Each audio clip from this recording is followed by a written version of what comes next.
আমরা ক্ষমতা গ্রহণ করি নাই, আমরা রাষ্ট্রীয় দায়িত্ব নিয়েছি। পানি সম্পদ মন্ত্রী ও বিএনপির যুগ্ম মহাসচিব শহীদুদ্দীন চৌধুরী অ্যানি বলেছেন, আমরা ক্ষমতা গ্রহণ করিনি, রাষ্ট্রীয় দায়িত্ব নিয়েছি। এটি আমাদের ক্ষমতা নয়, এটি রাষ্ট্রের দায়িত্ব। নৈতিক অবস্থান থেকে এই দায়িত্ব পালনে আমি দেশের মানুষের জন্য অঙ্গীকারবদ্ধ ও প্রতিশ্রুতিবদ্ধ।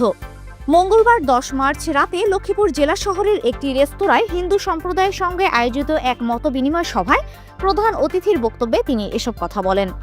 ভিআইপি সংস্কৃতির পরিবর্তনের উদাহরণ তুলে ধরে মন্ত্রী বলেন, আগে 15 থেকে 20টি গাড়ির বহর দেখা যেত।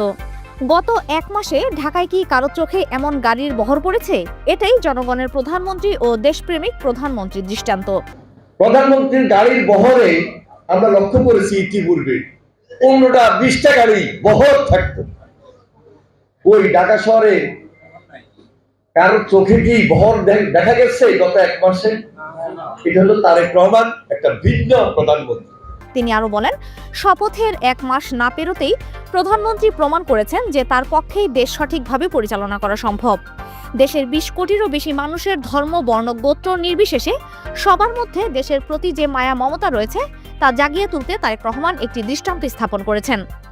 প্রধানমন্ত্রী, দেশপ্রেমিক প্রধানমন্ত্রী ইতিমধ্যে মাত্র 17 তারিখে শপথ দিয়েছেন। আজকে কিন্তু 17 তারিখ আরেকটা হয়নি, 1 মাস হয় নাই।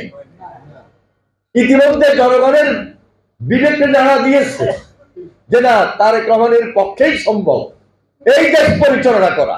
জেলা হিন্দু, বৌদ্ধ, খ্রিস্টান ঐক্য পরিষদের সভাপতি শঙ্কর মজুমদারের সভাপতিত্বে এবং যুব ঐক্য পরিষদের কেন্দ্রীয় কমিটির সভাপতি শিমুল সাহার সঞ্চালনায় সভায় আরো বক্তব্য দেন জেলা বিএনপির সদস্য সচিব শাহাবুদ্দিন সাবু, যুগ্ম আহ্বায়ক হাসিবুর রহমান, জেলা হিন্দু, বৌদ্ধ, খ্রিস্টান ঐক্য পরিষদের সাধারণ সম্পাদক অ্যাডভোকেট মিলন মণ্ডল, জেলা পূজা উদযাপন পরিষদের সভাপতি স্বপন চন্দ্র নাথ, জেলা হিন্দু খ্রিস্টান কল্যাণ ফ্রন্টের আহ্বায়ক রণদীপ পাল, সদস্য সচিব মানিক সাহা এবং জেলা যুব ঐক্য পরিষদের সভাপতি রাজ বিজয় চক্রবর্তী।